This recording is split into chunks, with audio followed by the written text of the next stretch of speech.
Christmas Eve, 1945, 5 children vanished from a burning house in rural West Virginia.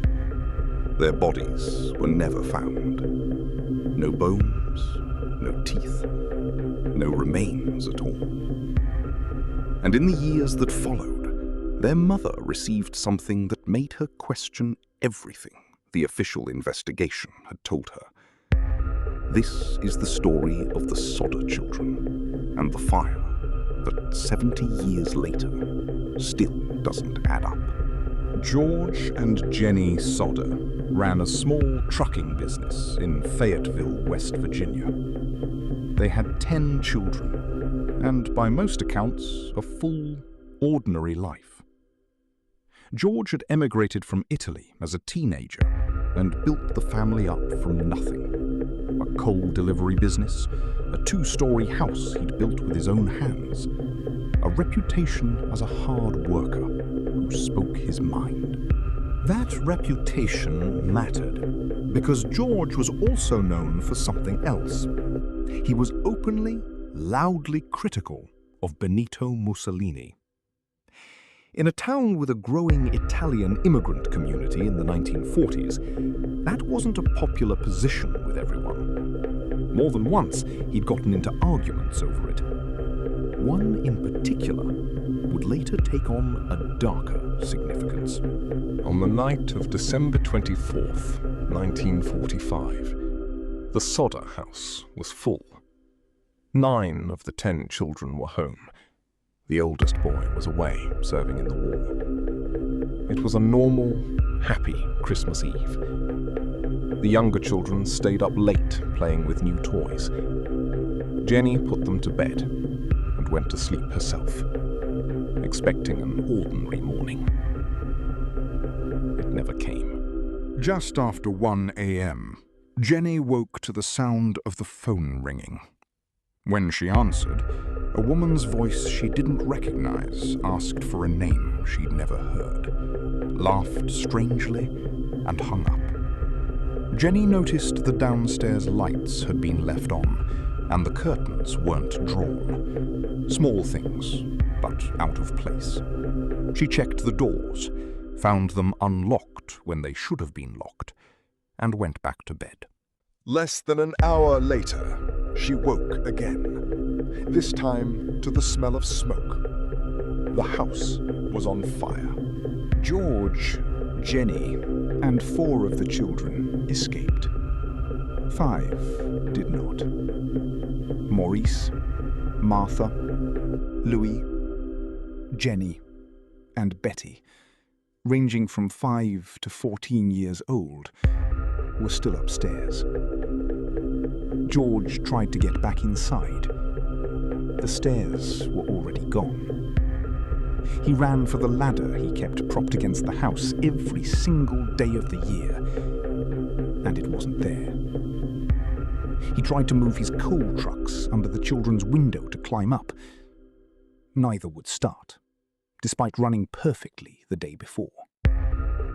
He broke a window with a rock, cutting his arm badly, and could still not get through in time. Neighbors saw the flames, but when someone tried to call the fire department, the operator, for reasons never explained, couldn't get the call through. A neighbor drove into town to raise the alarm by hand. By the time firefighters arrived from Fayetteville, 7 miles away, the house had burned to the foundation. It had taken them over 2 hours to arrive at The official conclusion came quickly. The fire was accidental, likely faulty wiring, and the 5 missing children had burned so completely that nothing recognizable remained. George and Jenny were told to accept it.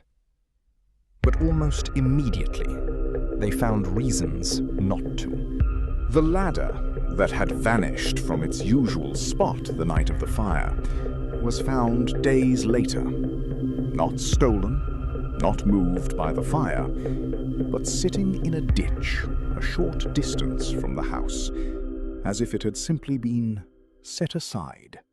A local fire chief would later privately tell the family he'd found what he believed were human organs at the scene, but the state police oversaw the burial of that evidence without further testing. Jenny herself, testing the science of the fire department's own claims, timed how long it took to burn a similar quantity of animal bone in a hot fire. It took hours and left recognizable fragments. The official story required that 5 bodies burned to nothing in under 45 minutes. Then there was the wiring itself. Fayetteville's power company had inspected the house before the fire and found nothing wrong. And witnesses driving past that night said the house lights were still burning normally as the fire started, which an electrical fire, cutting the power at its source, shouldn't have allowed.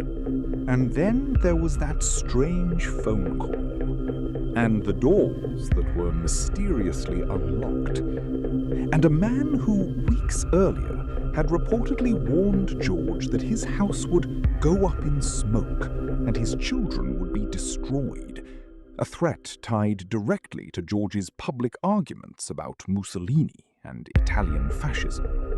Some neighbors also reported seeing a car parked oddly near the house that night, and a man was later seen, they claimed, trying to remove one of the Sodder children's belongings from a store window display days after the fire supposedly killed them all. For years, Jenny refused to let the case close.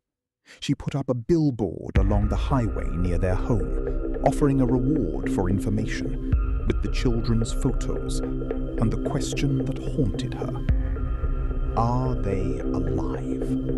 In 1968, 23 years after the fire, Jenny received an envelope in the mail.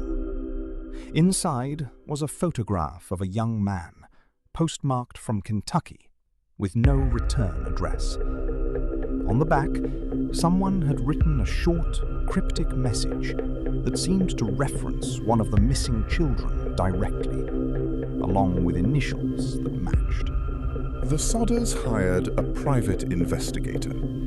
The trail, like everything else in this case, went cold. The photograph itself later disappeared from official case files. George Sodder died in 1969. Jenny kept the billboard up until her own death in 1989. Some of the surviving Sodder children continued searching for answers for the rest of their lives. So what actually happened? There's no confirmed answer, but 3 theories dominate. The first, it truly was a tragic accident, and the family's grief, combined with the chaos of a small-town investigation in 1945, created a mystery where none really existed. The second, organized crime, or associates of the men George had publicly clashed with over his anti-fascist views, deliberately set the fire, and possibly abducted the children beforehand, which would explain the missing ladder, the disabled trucks, the blocked emergency call, and the absence of remains. The third, and the one the family believed until the end, that the children were taken, not killed, and the fire was staged to cover an abduction. 5 children, 1 fire, a ladder that moved on its own, a phone call no one could explain, and a photograph that arrived 23 years too late to change anything. If you want to go deeper into cases like this, the ones that were never truly closed, subscribe to Vanished Files. Every week, we open a new case. What do you think really happened to the Sodder children? Let me know in the comments below.